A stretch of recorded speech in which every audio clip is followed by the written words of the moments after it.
and so good to see the guys out there playing ball again. They've been working really hard since we got done with the bowl game, and newcomers have done a great job. So I think we're at a really good start. We just got to keep working and stay humble and just keep putting in the work. It just doesn't happen. So these guys got to just keep working hard. So what questions do you guys have for me? Carrying only 3 quarterbacks this spring. A-Rod said it's a result of the impending roster cut downs. Is that just going to be kind of across the board? There's going to be haircuts at all position groups, just some numbers? Yeah, I mean, that's just going to happen. And then I think for us is just being honest with everyone that we have at all the positions. There's guys that definitely belong here, and but the roster limits, that's not something that we came up with. I mean, that's our good job was to get our team to be 123 strong and deep, and we got there. And so I think we have to cut from it, but that's just kind of the rule. So we just kind of follow suit and just make sure that we do the right thing and get the right guys that are here. I mean, it's not going to be an exact science, but we're going to do our best to let them settle it on the field. How close are you guys right now to the 105 number?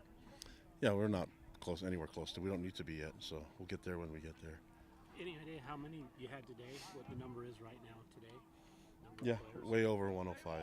Yeah, so I mean, we're going to carry more in spring, and then we'll just keep working. I think there's some guys that are limited. There's some guys that are still handling the season, guys so that's kind of where we're at. But I mean, it's like every spring that we've been through. Some guys can go and some guys are going to be limited. Some guys are going to be full go. But at the end of it, we're going to have to get down to. We're going to start.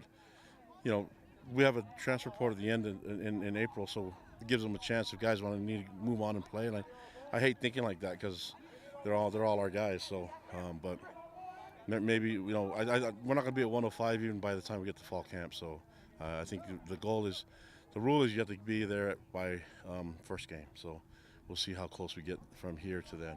It's hard to say it right now. What are your main objectives for this 15 practices spring camp? Yeah, get better as a team. I think there's a lot of things that we can improve on, and then there's a lot of guys that left that we need to fill those spots and have some competition at others. And so this is from day one. I like the talent on the team and the potential, but that's all it is right now is potential. We got to keep putting in the work. I thought today the effort was awesome. So as long as we keep the effort going, I think we'll be in a really good spot. Mm-hmm.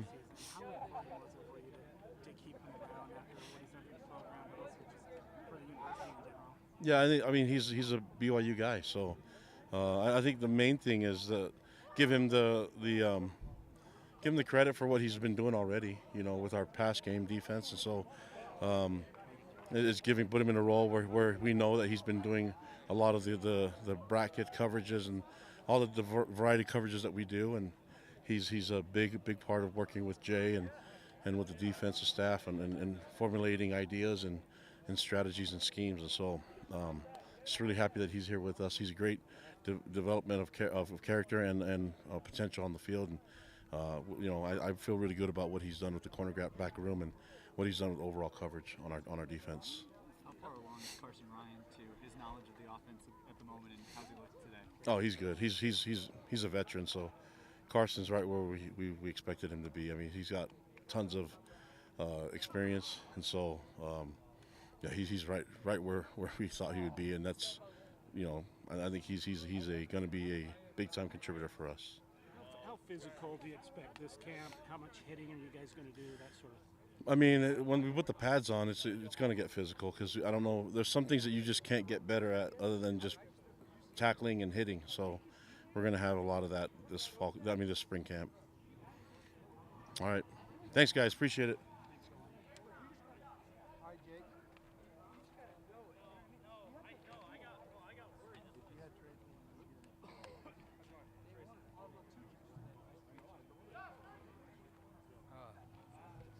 Howdy.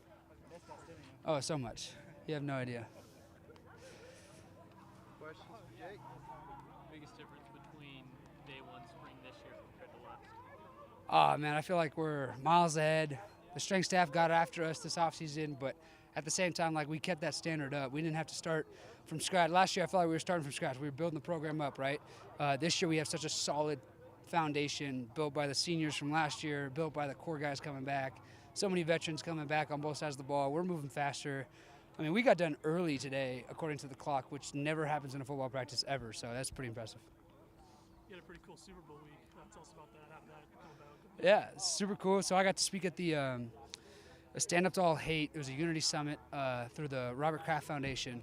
Robert Kraft is Jewish, just like me, and so he had me come speak on a panel with like Greg Joseph, who's Jewish, Leonard Fournette, Nancy Lieberman, who's Jewish, and it was like a joint effort between African American and Jewish unity, basically, just standing up to all hate. And so it was a really cool event to hear their stories and just kind of just talk about where we're at, where we're going, and all the great things that football does for us, giving us this platform. I'm just so grateful for that opportunity to be able to spread my faith in that way because of this.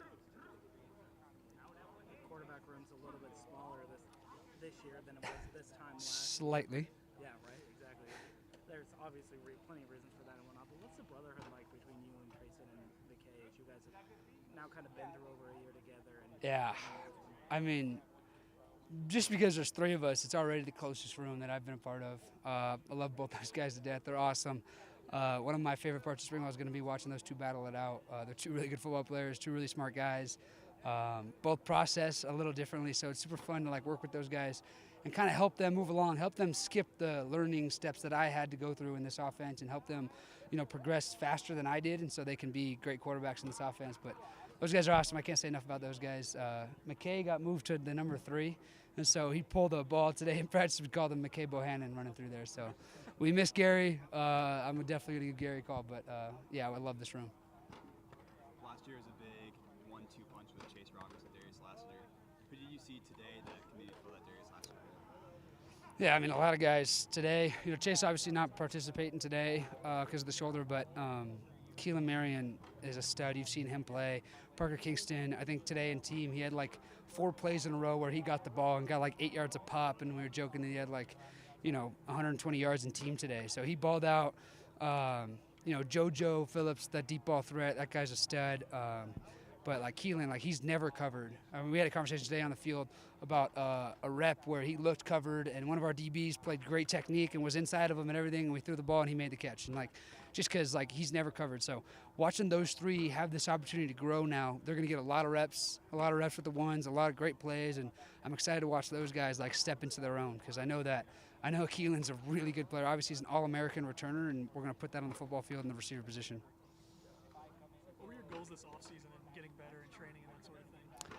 Yeah, definitely at the beginning of this offseason we had a week break, and so that was not enough at all. But I was super happy to get back here with the strength staff and get the body going again.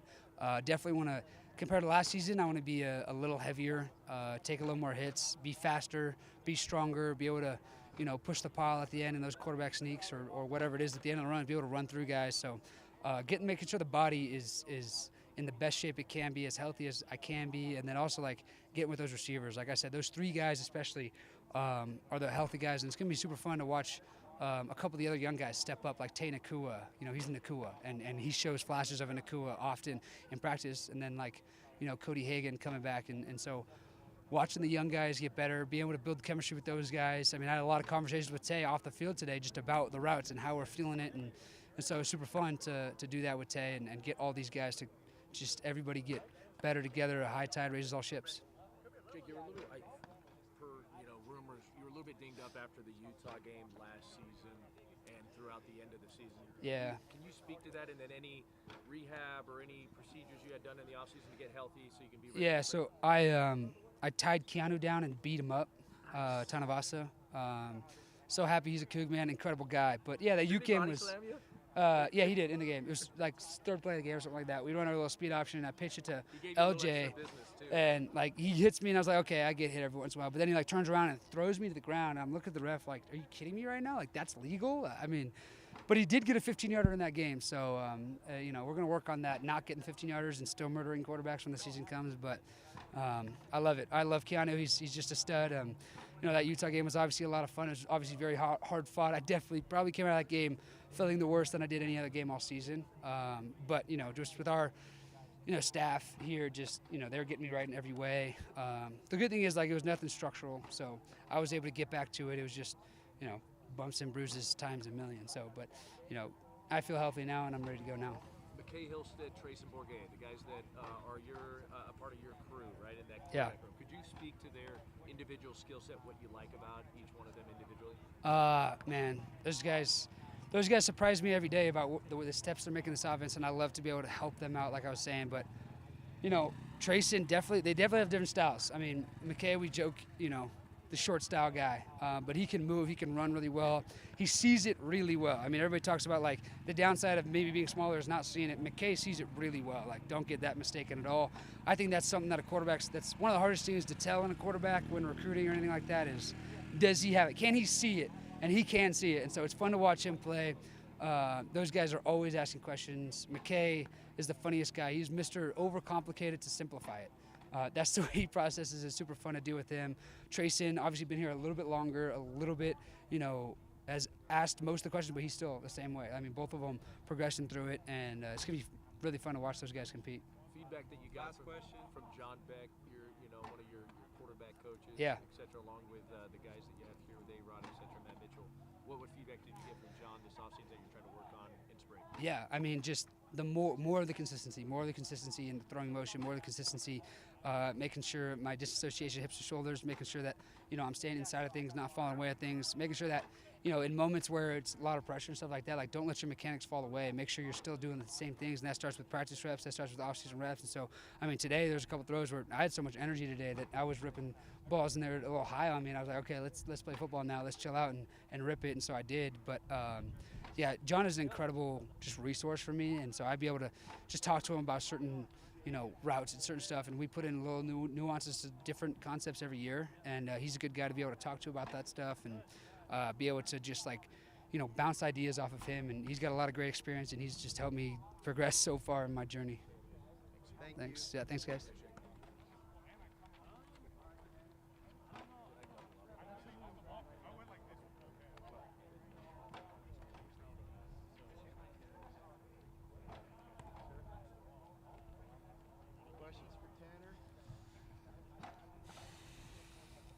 Looking a little bit thicker, Tanner. What happened this offseason? Did you put on some weight? Yeah, no, we've been getting after it in the weight room.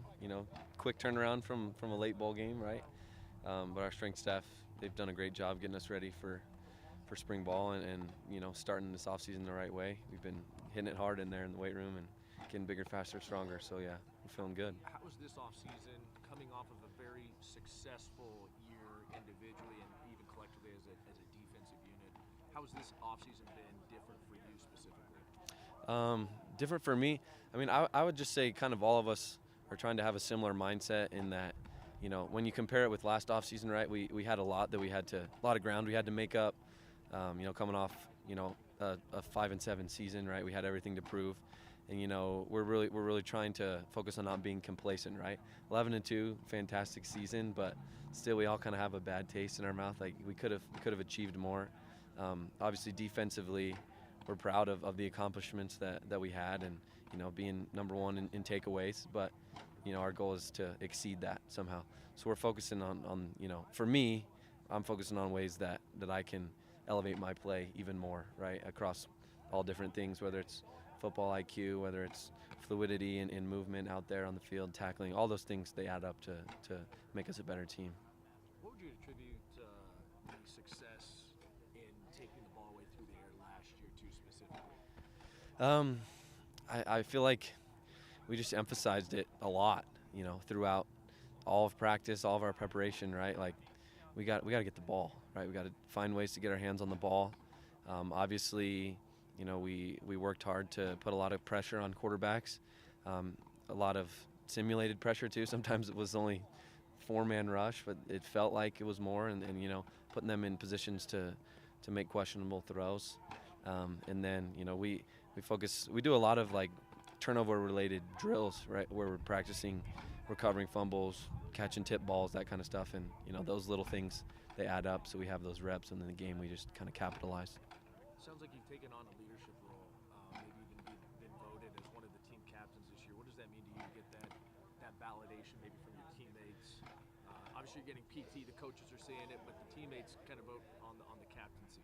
Yeah, no, I appreciate all my teammates, right? I tell them frequently that I love them and I'm here to help them become the players they want to become. I'm grateful that that they respect me. It speaks to, my journey and what I've been able to accomplish and overcome here, but just grateful that they see me and trust me as a guy who they'd like to follow. So. Speaking of your journey, a couple of years ago you were a walk-on trying to earn a spot, and now you're a returning starter. What's the journey been like? It really has been a dream, right?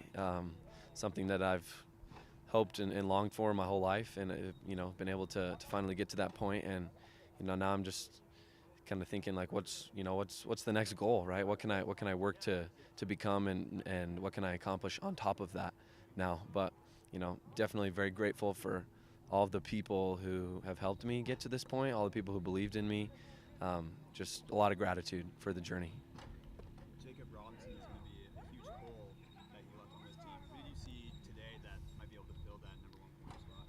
Yeah, no, I love Jonathan Cabella. Young corner, got some reps in games in the slot, right, playing nickel, and he's got great feet.